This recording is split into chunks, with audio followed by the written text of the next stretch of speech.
Hello प्यारे बच्चे, नमस्कार। आप सभी का बहुत बहुत स्वागत करती हूँ आज के इस क्लास में। उम्मीद करती हूँ कि आप सभी प्यारे बच्चे बहुत अच्छे होंगे, स्वस्थ होंगे, मस्त होंगे और आपकी तैयारी अच्छी चल रही होगी। तो आज की क्लास में हम जानेंगे मादा जनन तंत्र के बारे में, और एक बार एक क्लास देखोगे हमेशा के लिए याद रहेगा, कभी भी कंफ्यूजन नहीं होगा। तो फटाफट सारे बच्चे क्लास को लाइक कर दीजिए, शेयर कर दीजिए, और चैनल पे पहली बार विजिट कर रहे हैं तो चैनल को सब्सक्राइब जरूर कर लीजिएगा और बेल आइकन को प्रेस जरूर करिएगा। और ये वीडियो के लास्ट में जब पूरा एंड तक देखिएगा और खत्म होने के बाद एक प्यारा सा कमेंट जरूर करके जाइएगा। ठीक है, तो चलिए करते हैं आज के इस क्लास को स्टार्ट। और मुझे उम्मीद है कि आप सभी लोग क्लास को जरूर शेयर करो, क्योंकि बेटा एक छोटी सी मेरी ये शुरुआत है और ये शुरुआत मेरी तभी सक्सेस होगी जब आप सभी बच्चों का सपोर्ट मिलेगा, और मुझे उम्मीद है कि आप सभी बच्चों का सपोर्ट जरूर मिलेगा। ठीक है, तो चलिए करते हैं आज के टॉपिक की शुरुआत। और बेटा ये टॉपिक आप चाहे नीट की प्रिपरेशन कर रहे हो, चाहे आप सीयूटी की प्रिपरेशन कर रहे हो, चाहे आप नर्सिंग की तैयारी कर रहे हो, चाहे आप पैरामेडिकल की तैयारी कर रहे हो, या फिर आप 10th के हो या फिर 12th के लिए, ये वीडियो जो है ये सबके लिए है। यानी क्लास बेटा ये सारे बच्चों के लिए इंपॉर्टेंट है। ठीक है, तो डन करते हैं स्टार्ट। बात करते हैं बेटा किसकी? मादा जनन तंत्र की। क्या करेंगे बेटा? मादा जनन तंत्र की। कि मादा जनन तंत्र क्या है? तो बेटा याद रखना है आपने कि मादा जनन तंत्र एक ऐसा तंत्र होता है जहां पे अंडे का फॉर्मेशन है, जहां पे फर्टिलाइजेशन है, जहां पे बच्चे का विकास है और जहां पे बच्चे के जन्म होता है। यानी कि बच्चे के जन्म से लेकर या फिर बच्चे के बनने से लेकर बच्चे के जन्म तक की पूरी प्रोसेस अगर कहीं पे होती है तो बच्चा वो मादा जनन तंत्र, यानी जिसको क्या कहा जाता है? फीमेल रिप्रोडक्टिव सिस्टम्स के अंदर। ओके, अब मैं बात करती हूँ ये फीमेल रिप्रोडक्टिव सिस्टम कितने प्रकार के होते हैं। याद रखना है दो प्रकार के। पहला होता है प्राथमिक अंग, दूसरा होता है द्वितीयक अंग। ओके, प्राथमिक अंग में आपने याद रखना है कि अंडाशय होता है, अंडाशय को कहते हैं ओवरी, और ये वन पेयर यानी एक जोड़ी, एक राइट साइड और एक लेफ्ट साइड, यानी एक दाएं और एक बाएं महिला में स्थित होती है। ओके बेटा, ठीक है। द्वितीयक अंग की बात करते हैं तो बेटा द्वितीयक अंग होता है अंडवाहिनी, गर्भाशय, ग्रीवा, योनि, स्तन ग्रंथि, बार्टुली। अब इन सारे के एक एक के कार्य को हम समझेंगे। अंडाशय क्या कार्य करता है, बार्टुलिन क्या करता है, योनि क्या करता है, ग्रीवा क्या करता है, अंडवाहिनी क्या करता है और गर्भाशय क्या करता है। एक एक करके एक एक लाइन को हम लोग पढ़ते हुए चलेंगे। ठीक है बेटा, चलिए अब स्टार्ट करते हैं मादा जनन तंत्र की। ये बेटा क्या होता है? मादा जनन तंत्र, जिसको हमने क्या बोला? Female reproductive system. अब आपको यहाँ पे क्या दिख रहा होगा? आप ध्यान से देखोगे आपको कुछ दिखाई दे रहा है। क्या दिखाई दे रहा है? तो बेटा हम कहेंगे ये जो व्हाइट व्हाइट वाली संरचना है, ये वाली संरचना है, इस संरचना को हम क्या कहते हैं? इसको कहते हैं ओवरी, और ओवरी का मतलब होता है बच्चा अंडाशय। मतलब अंडाशय या ओवरी वह भाग, अंडाशय या ओवरी वह भाग है जहां पे क्या होता है? अंडे का निर्माण होना, यानी अंडे का फॉर्मेशन होना। ठीक है बेटा, उसके बाद बात करते हैं यहां से यहां तक की जो पूरी संरचना होती है इसको कहते हैं फैलोपियन ट्यूब, और हिंदी में अंडोवाहिनी, अंडोवाहिनी कहते हैं। ठीक है बेटा, इसके बाद आप देख रहे हो ये संरचना, तो ये इस पूरी संरचना को कहते हैं यूट्रस, और बेटा यूट्रस का मतलब होता है गर्भाशय।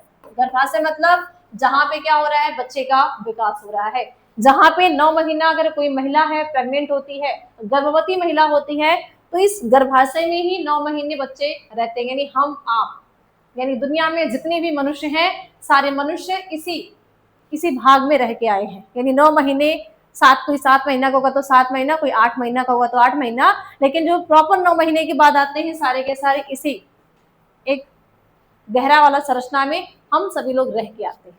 ठीक है, फिर उसके बाद हमारा जन्म होता है। तो जन्म के लिए कौन बेटा करता है? सर्विक्स। सर्विक्स को क्या कहते हैं? ग्रीवा। ये जन्म के लिए काम करता है। ये वजाइना, वजाइना को क्या कहा जाता है? योनि। तो योनि को याद रखना है, ये मैथुन क्रिया करने के लिए, यानी संभोग क्रिया करने के लिए इसी मार्ग से क्या होता है? नर का स्पर्म फीमेल्स के गर्भाशय से होते हुए अंडवाहिनी में जाता है, और अंडाशय से अंडा बनता है और ये फैलोपियन ट्यूब में जाता है। दोनों आपस में जाके क्या होते हैं? फर्टिलाइजेशन होते हैं। फर्टिलाइजेशन होने के बाद एगुनस बनता है। फिर ये फंडस भाग से होते हुए इस फेटस में, इस यूट्रस में बच्चे क्या हो जाते हैं? रोपित हो जाते हैं। ठीक है, रोपित होने के बाद बच्चा क्या होगा कि ग्रीवा और योनि के द्वारा क्या होंगे? ये बच्चे बाहर आए। तो ये तो रहा हमारी फीमेल रिप्रोडक्टिव सिस्टम। यानी याद रखना है क्या? अंडाशय, अंडवाहिनी, गर्भाशय, ग्रीवा, योनि, स्तन ग्रंथि, बार्टोलिन। ये सारी चीज ही मिलकर क्या करती हैं, एक मादा जनन तंत्र या फीमेल रिप्रोडक्टिव सिस्टम का निर्माण करती है। अब जानते हैं बेटा एक एक लाइन के बारे में। अब आप देखोगे, हमें ये देखना है कि ये स्थित कहाँ होते हैं, है ना। हम पहले मादा जनन तंत्र की बात करते हैं। मादा जनन तंत्र हमारे शरीर के किस भाग में है, तो हम क्या कहते हैं कि जो फीमेल का रिप्रोडक्टिव सिस्टम है ये श्रोणि भाग में पाया जाता है। अब बोलोगे मैम श्रोणि भाग कहाँ होता है, देखो यहाँ नाभि होगी, है ना। हमारे शरीर का मध्य केंद्र क्या होता है बच्चा, नाभि। तो नाभि के मध्य बिंदु के नीचे जिसको हम कहते हैं ना पेड़ू भाग, आम गांव घर की भाषा में हम कहते हैं ना कि नाभि के नीचे पेड़ू वाला एरिया, कभी कभी दर्द होता है तो कहते हैं यार पेड़ू में दर्द हो रहा है, पेट के निचले हिस्से में दर्द हो रहा है, तो वो निचला हिस्सा क्या होता है, उदर गुहा। उदर गुहा के बाहर श्रोणि गुहा, ठीक है। तो जो हमारा नाभि के नीचे पेट है, अब पेट के नीचे जो श्रोणि गुहा होता है बेटा, इस श्रोणि गुहा में फीमेल का मादा जनन तंत्र प्रेजेंट होता है, और यही हमारी स्त्री होने का पहचान है। अगर ये हमारे अंदर है तो हम स्त्री हैं, और अगर ये हमारे अंदर नहीं है तो हम स्त्री नहीं है, यानी हमारी ये पहचान है, ठीक है बेटा। यही हमें पहचान देता है बेटा कि हम स्त्री हैं, हम फीमेल हैं, हम औरत हैं, ठीक है। हम एक महिला है, और महिला कमजोर नहीं है, महिला क्या है, मजबूत है, ठीक है। तो ये कहाँ है, याद रखना है, श्रोणि भाग में, ठीक है, यानी उदर उदर गुहा के बाहर, उदर गुहा के बाहर। अच्छा ठीक है, उदर गुहा के बाहर मैम, तो कहाँ पे, तो आपने याद रखना है श्रोणि, श्रोणि भाग में स्थित होता है। तो ये कौन सा एरिया बेटा है, श्रोणि भाग। अब इस श्रोणि भाग से अगर बाहर निकाल ले, है ना, हम अपने बॉडी से अपने मादा जनन तंत्र को बाहर निकाल ले, तो जब मादा जनन तंत्र को बाहर निकालते हैं तो हमें ये इस तरीके से दिखता है।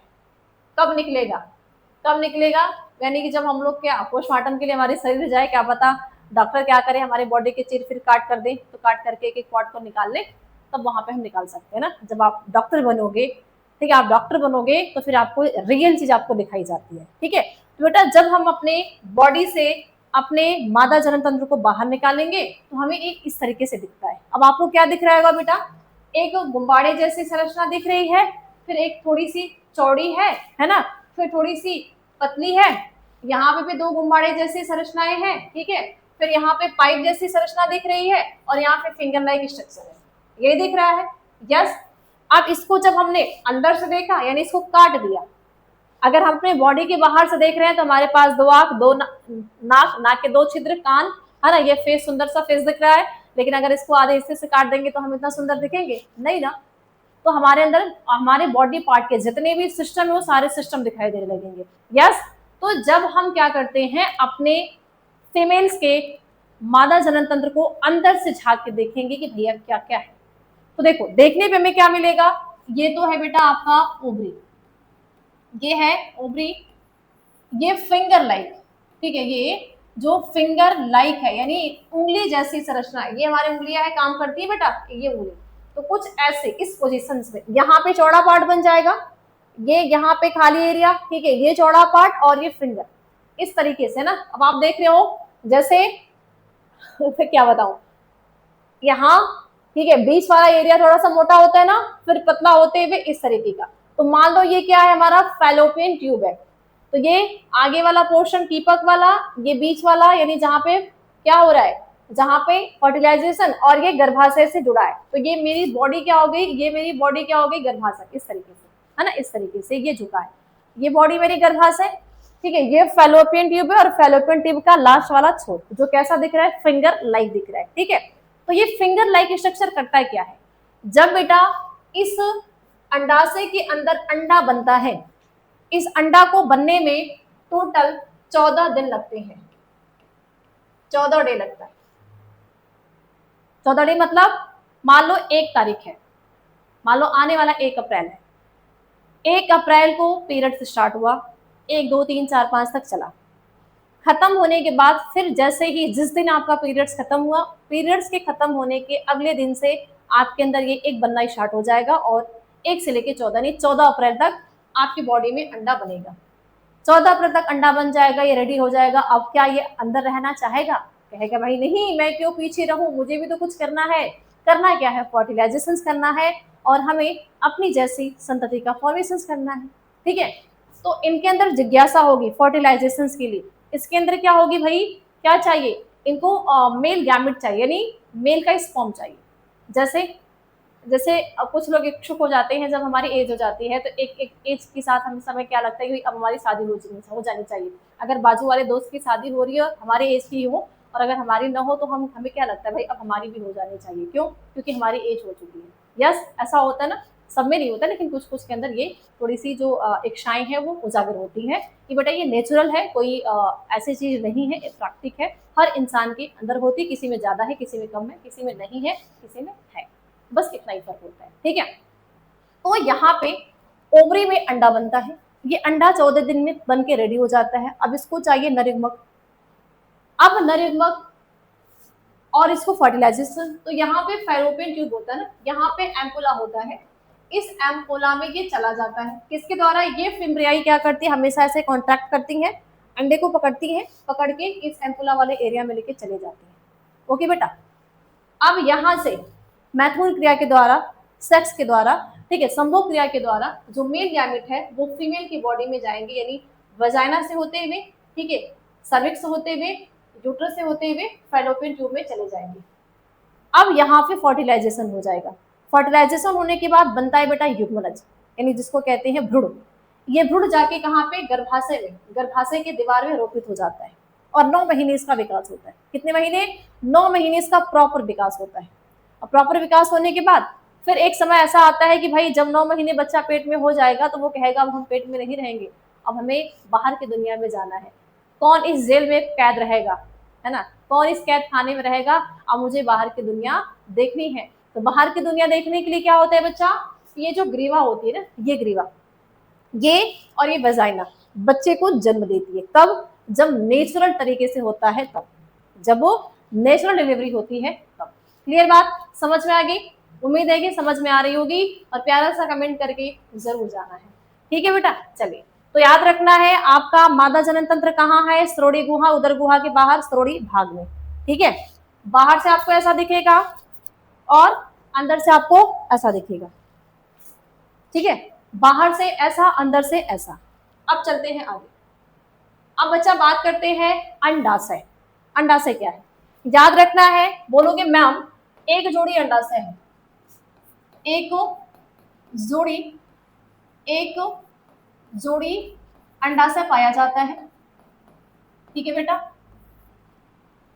अंडाशय में क्या होता है बेटा? अंडाशय, और क्या बोलोगे मैम? अंडाशय में अंडे का निर्माण होता है, अंडे का निर्माण होता है, निर्माण होता है। ठीक है, और क्या बोलोगे मैम? ये हार्मोन्स रिलीज करता है। अंडाशय, अंडाशय में दो हार्मोन्स रिलीज होते हैं, दो हार्मोन्स स्रावित होते हैं। अब बोलोगे मैम कौन सा? दो हार्मोन्स क्या होते हैं बच्चा?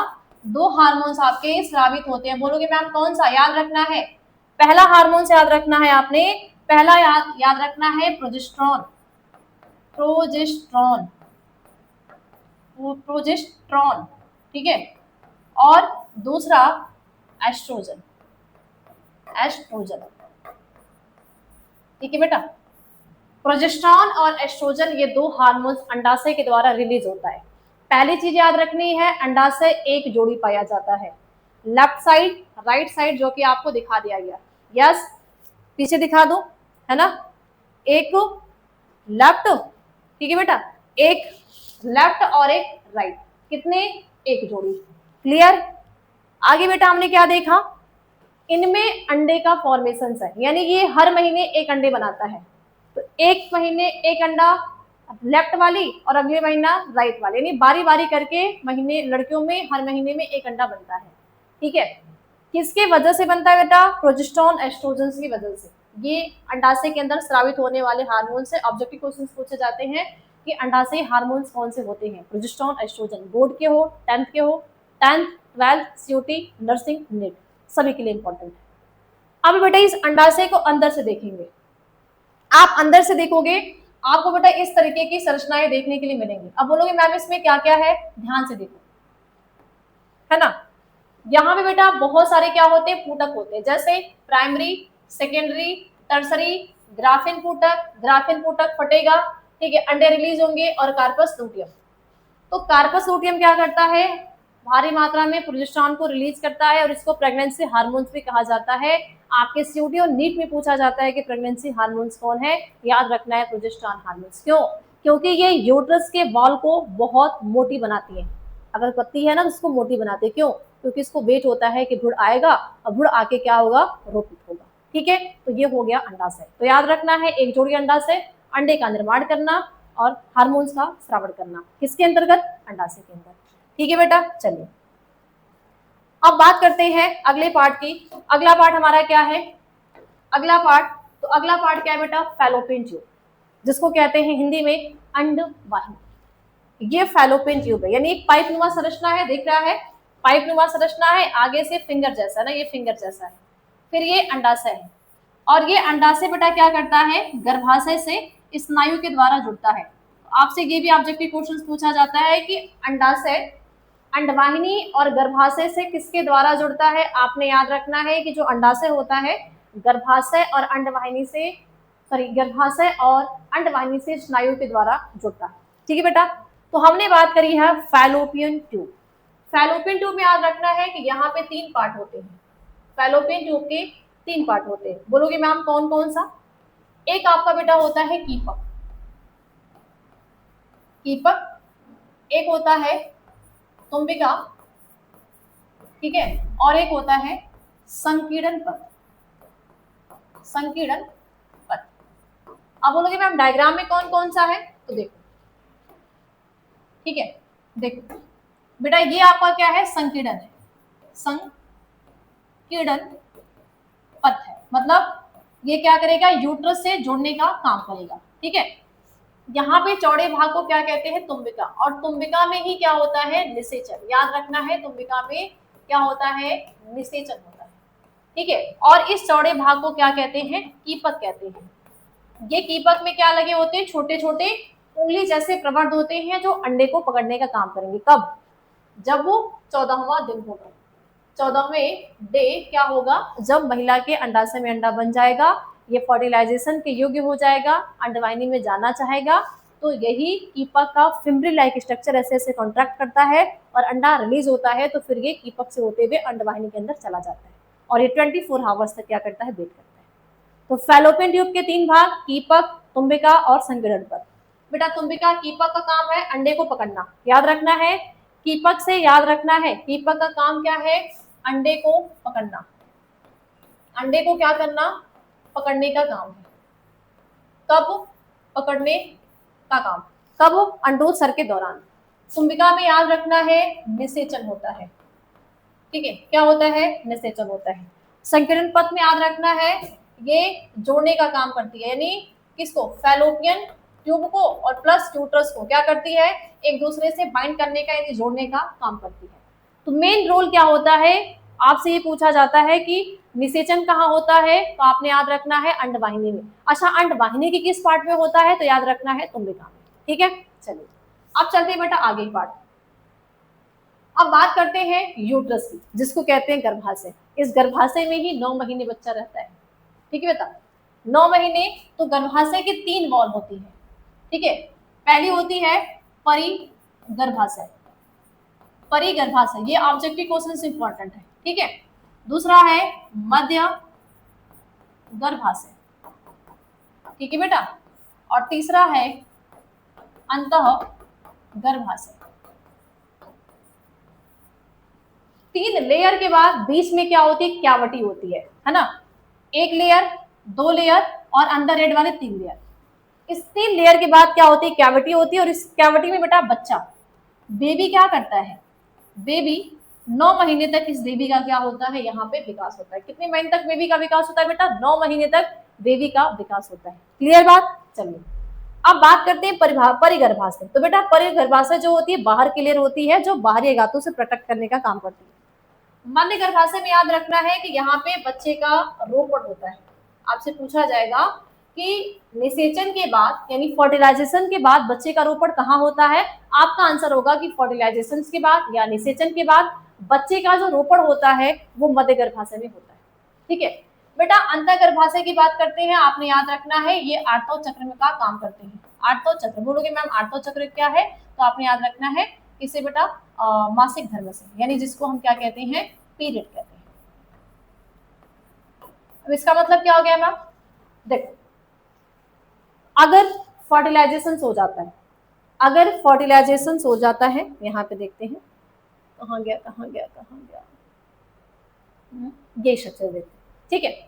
जैसे सपोज दैट मानो कि महिला के ओवरी में अंडा बन गया ना, ये अंडा बन गया, अंडा बनने के बाद 14वें दिन, 14वें दिन बेटा क्या होता है, अंडोत्सर्ग। अंडोत्सर्ग का मतलब होता है कि अंडाशय से अंडा का निकलकर फैलोपियन ट्यूब में जाना अंडोत्सर्ग कहलाता है, जो कि 14वें दिन होता है। बात समझ में आ गई? ओके। अब अंडा बना, अंडा निकल के फैलोपियन ट्यूब में यहाँ पे चला गया, किसके लिए, इसको वेट है फर्टिलाइजेशन का। इसकी लाइफ साइकिल जो होती है मैक्सिमम 24 आवर्स होती है, यानी 24 घंटे ये जिंदा रहता है। 24 घंटे इसको स्पर्म का वेट होता है, स्पर्म आएगा, फर्टिलाइजेशन करेगा और अंडा भ्रूण बनेगा। अब अगर 24 घंटे के अंदर स्पर्म गया, 24 घंटे के अंदर या 72 घंटे भी से ज्यादा मान लो, इसके अंदर इसको स्पर्म मिल गया। अब स्पर्म पहले का पहुंचा है, पहले गया है, बाद में अंडा गया तो भी फर्टिलाइजेशन हो जाएगा, अंडा पहले गया और कुछ टाइम बाद स्पर्म जाएगा तो भी फर्टिलाइजेशन हो जाएगा। आगे पीछे कोई भी जा सकता है, लेकिन बस उनकी जो एज है, जब तक उनकी जीवन क्षमता है तब तक अगर मिल गया आपस में, फर्टिलाइजेशन हो जाएगा, ठीक है। तो अगर इन दोनों का मिलन हुआ, फर्टिलाइजेशन हो गया, भ्रूण बनेगा और भ्रूण का रोपण हो जाएगा, महिला प्रेग्नेंट हो जाएगी।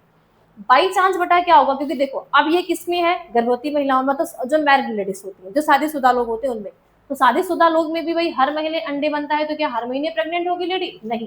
अगर एक बार गर्भवती होती है तो कम से कम 9 महीने का समय लगता है, 9 महीने बाद बच्चे को जन्म देगी, फिर कम से कम उसको 2-3 साल तो पालेगी पोसेगी, तब तो दूसरे बच्चे की तैयारी करेगी। Yes, okay. तो पीरियड्स आना अनिवार्य है। अब जो लेडी मैरिड नहीं है, मतलब जैसे हम लोग अभी मैरिड नहीं है, तो क्या हमारे अंदर वो एक कहाँ से फर्टिलाइज होगा? तो जब एक फर्टिलाइज नहीं होगा तो हमारे पीरियड्स होगा ही होगा, है ना, आठवां चक्र होगा ही होगा, ब्लीडिंग होगी ही होगी, जाहिर सी बात है। यस। तो जब यहाँ पे इसको स्पर्म नहीं मिलता है तो ये अंडा मर जाता है। उसके बाद इसकी जो एंडोमेट्रियम होती है ये मोटी होती है, किसके लिए इसको वेट होता है कि भ्रूण आके रोपित हो जाएगा और बच्चे का विकास होगा। तो जब नहीं हो पाता है तो ये लेयर ब्रेक होने लगती है, तो ये अंतःगर्भाशय टूटेगी, अंडा और इसके अंदर कार्पोस्टोडियम विकसित हो जाती है, और यही सब क्या होते हैं, पीरियड्स के रूप में बाहर आते हैं, ठीक है। तो याद रखना है ये चीज आपने। तो एंडोमेट्रियम का काम क्या है बेटा, एंडोमेट्रियम का आपको क्या काम रखना है कि आठवां चक्र, यानी ये पीरियड्स का काम करते हैं, ठीक है। तो ये बच्चे के विकास के लिए मोटी परत को बनाने का भी काम करते हैं, और अगर फर्टिलाइजेशन नहीं हुआ तो ये टूटने का भी काम करते हैं। तो ये हर महीना अगर फर्टिलाइजेशन हो जाता है तो ये टूटती नहीं है, लेकिन अगर फर्टिलाइजेशन नहीं हुआ, निषेचन नहीं हुआ, तो ये हर महीने टूटती है, तो हमें हर महीने पीरियड्स आते हैं। बात समझ में आ गई? चलिए। और 9 महीने बेटा, 9 मंथ तक, 9 माह तक क्या होता है, बच्चे का विकास होता है। अब मान लो कोई महिला है, प्रेग्नेंट है, अब उसके 9 महीने का प्रेगनेंसी पूरा हो गई, तो जब 9 महीने की प्रेगनेंसी पूरा हो जाती है तब क्या होती है सर्विक्स, जिसको कहते हैं ग्रीवा। बेटा ये क्या है, ये क्या करती हैं, जन्म नाल का काम करते हैं। कब? जन्म नाल मतलब प्रसव का काम करते हैं। कब होगा? जब वो प्राकृतिक प्रसव होगा। प्राकृतिक प्रसव का मतलब समझ रहे हो, जब ऑपरेशन नहीं होगा, नॉर्मल डिलीवरी होगी। जो पहले के महिलाएं कहते थे कि भैया हम काम ही करते थे और हमारे बच्चे हो जाते थे, ठीक है। तो बेटा ये जो सर्विक्स होती है, जब प्रेगनेंसी का फेज होता है तो फीमेल्स की बॉडी में हार्मोन्स रिलीज होता है। बोलोगे मैम कौन सा हार्मोन? ऑक्सीटोसिन, ऑक्सीटोसिन नामक ऑक्सीटोसिन हार्मोन्स रिलीज होते हैं जो ये दर्द को बढ़ाते हैं। तो जब महिला में बच्चे का जन्म का समय आता है तो महिला में दर्द होता है, दर्द कभी बढ़ जाता है, कभी नॉर्मल हो जाता है। तो जब महिला की बॉडी में ऑक्सीटोसिन रिलीज होता है तो ये दर्द को बढ़ाता है। रिलैक्सेशन, ठीक है, रिलैक्सिन जब रिलीज होता है, जब रिलैक्सिन हार्मोन्स रिलीज होता है तो दर्द कम होता है। तभी आप देखते हो कि कभी जब दर्द हो रहा है तो कभी दर्द ज्यादा बढ़ जाता है, तो कुछ समय के लिए रिलीफ मिलता है। तो ये यानी कहाँ से, अंडाशय से रिलैक्सेशन, ठीक है, और ऑक्सीटोसिन हमारे ब्रेन से, ठीक है, हमारी जो थैलेमस जो मास्टर्स ग्लैंड्स है उनके द्वारा ये रिलीज होगा। तो ये दर्द होने का सिलसिला और कम होने का सिलसिला कुछ घंटों तक चलता है। ऐसा नहीं कि अभी दर्द हुआ अभी बच्चा हो गया, नहीं, ये काफी टाइम पहले से दर्द उभरता रहता है फीमेल्स की बॉडी में। तो बेटा जब दर्द होता है, तो जब ऑक्सीटोसिन रिलीज होता है, दर्द होता है, तो सर्विक्स खुलती है, ये बहुत सक्रिय होती है, बहुत सक्रिय होती है, लेकिन प्रेशर की वजह से, दर्द की वजह से इसका जो मुंह है वो ऐसे खुलता रहता है। तो जब मुंह खुलता है तो बेबी क्या होता है बेटा, बाहर आता है। और एक फेज जब हाई दर्द होता है, जो आधे घंटे के लास्ट वाला आधे घंटा का जो दर्द होता है, इतना ज्यादा दर्द होता है कि जो बेबी का जो मुंडी है वो क्या हो जाती है, बाहर आ जाती है। आपको इसमें दिख भी रही है, मुंडी बाहर है। तो ये सर्विक्स से होते हुए, वजाना से होते हुए क्या हो जाते हैं, ये बाहर निकल जाते हैं। इसको कहते हैं नॉर्मल डिलीवरी। तो याद रखना है, ग्रीवा का काम है जन्मनाल यानी प्रसव के लिए, यानी बच्चे के जन्म के लिए। और बच्चे के जन्म के लिए कब, जब नॉर्मल डिलीवरी होगी तब। ठीक है, चलिए अब बात करते हैं योनि, जिसको कहते हैं बेटा वजाइना। ठीक, क्या कहते हैं, वजाइना। इस वेजाइना में देखेंगे दो छिद्र है, ठीक है बेटा, दो पोर होते हैं। ठीक है, इस वेजाइना में दो पोर होते हैं। ये ऊपर वाले भाग को क्या कहते हैं बेटा, क्लाइटोरिस कहते हैं। इनमें अगर संरचना की बात करेंगे तो ये होता है क्लाइटोरिस। हर महिला के अंदर क्लाइटोरिस होता है, बहुत सेंसिटिव पार्ट होता है क्लाइटोरिस, सेंसिटिव पार्ट, और ये मैथुन क्रिया में बहुत ज्यादा हेल्पफुल होता है। यहाँ पे एक छिद्र होता है जिसको कहते हैं मूत्र मार्ग, मूत्र मार्ग है, यानी यहाँ से यूरिन बाहर पास होता है। ये छिद्र आपको दिख रहा है, ये है आपका योनि मार्ग है, योनि मार्ग है। यानी इस योनि मार्ग से क्या है, बच्चे का जन्म होता है। ठीक है, और यहीं से मैथुन क्रिया करी जाती है। ठीक है, मैथुन क्रिया के लिए है, और ये किसके लिए बेटा है, और आठवां चक्र यानी ब्लीडिंग जो होती है यहीं से निकलती है। ओके, तो ये फीमेल्स का क्या है, वजाइना पार्ट। आप इसमें दो पोर होते हैं बेटा, एक मूत्र मार्ग जो क्या करता है, यूरिन को पास आउट करता है, जैसे हम मेल के अंदर करते हैं। मेल में एक ही छिद्र है, एक ही पोर पाया जाता है, वो पोर स्पर्म के लिए भी है और वो पोर मूत्र को बाहर निकालने के लिए भी। लेकिन फीमेल्स में ऐसा नहीं है, फीमेल्स में दो छिद्र पाए जाते हैं। एक होता है मूत्र मार्ग जो यूरिन को पास आउट करता है, और एक ऐसा पोर होता है जो मैथुन क्रिया यानी संभोग क्रिया के दौरान यूज किया जाता है, बच्चे के जन्म के लिए यूज किया जाता है, और फिर आठवां चक्र यानी पीरियड्स के लिए भी यूज किया जाता है। ठीक है, ओके बेटा। और यहीं पे महिला की यहीं पे एक छोटी सी परत पाई जाती है, उस परत का नाम होता है बेटा हाइमन।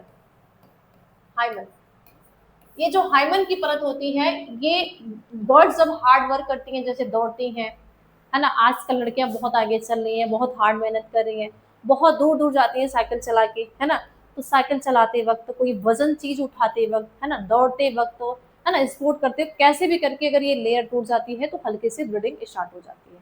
लेकिन हमारा समाज क्या कहता है कि लड़की की वर्जिनिटी चेक करता है, कि अगर शादी हुई और शादी की पहली रात, ठीक है, जो पहला सेक्सुअल इंटरकोर्स क्रिया करी गई, तो अगर ब्लीडिंग हुई तो लड़की वर्जन है, मतलब अभी वो शादी से पहले किसी से सेक्सुअली कांटेक्ट में नहीं आई है। लेकिन अगर पहली रात में या पहली सेक्सुअल इंटरकोर्स में ब्लीडिंग नहीं हुई, तो फिर इसका मतलब है कि ये वर्जन नहीं है, ये शादी के पहले इसका सेक्सुअली कांटेक्ट था। लेकिन बेटा ये ऐसा नहीं है, आप पढ़े लिखे लोग हो, आप अपने समाज को आगे लेके जाना है। और आज इसी वजह से हमारे समाज में बहुत लड़कियां हैं जिसको झेल रही हैं, बहुत चीज़ों को सामना करना पड़ता, अंदर अंदर वो घुट के मर रही हैं। ठीक है, ना गलती होते हुए भी उस गलती की, ना कोई गुनाह होते हुए भी उस गुनाह को की सजा काट रहे हैं। ठीक है, तो आप पढ़े लिखे वो लोग हो, आप हमें अपने समाज को क्या करना है, शिक्षित करना है। ठीक है, तो याद रखना है, ये बहुत ही हल्की सी, बहुत ही ढीली सी परत होती है जो कभी भी टूट सकती है। ठीक है, समझ में आ गया। अब लास्ट बात आती है क्या, अब लास्ट बात आती है बेटा स्तन ग्रंथि, जिसको कहते हैं मैमरी ग्लैंड्स। तो फीमेल्स की मैमरी ग्लैंड्स ऐसे, अगर ऐसे ऐसे खड़े हैं तो खड़े होने पे ये हमें ऐसे साइड से उभरी हुई नजर आती है। उभरी हुई क्यों होती है बेटा, देखो नर में भी मेल में भी स्तन ग्रंथि है, हमारे अंदर भी है, तो हमारे अंदर उभर जाती हैं। लड़कियों की स्तन ग्रंथियां उभर जाती हैं, लेकिन लड़कों की नहीं उभरती हैं। क्यों, क्योंकि बच्चा हमारे अंदर फैट होता है, वसा का जमा हो जाता है। मतलब जब लड़की धीरे धीरे बड़ी होती है, 10 साल 11 साल 12 साल 13 साल की एज में आती है, तो इसके स्तन ग्रंथि में हार्मोन्स की वजह से फैट जमा होने लगते हैं, जिससे ये उभरने लगती है। ठीक है, क्या हो जाती है, उभरने लगती है। और बेटा इसमें हम देखेंगे कई सारे लोब्स होते हैं, तो याद रखना है इस लोब्स में क्या होता है, दुग्ध का निर्माण करना।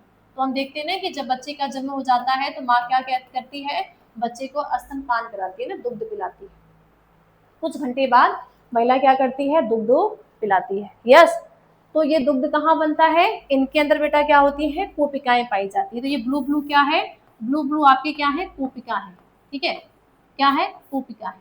और इस कोशिका में क्या बनता है, दूध बनता है।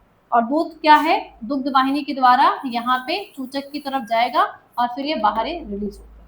क्या करना है, अब ऑब्जेक्टिव क्वेश्चन आपके लिए क्या इंपॉर्टेंट है, याद रखना है 15 से 20 लोब्स होते हैं स्तन ग्रंथि में, 15 से 20 लोब्स होते हैं। ठीक है, और ये एक जोड़ी होती है।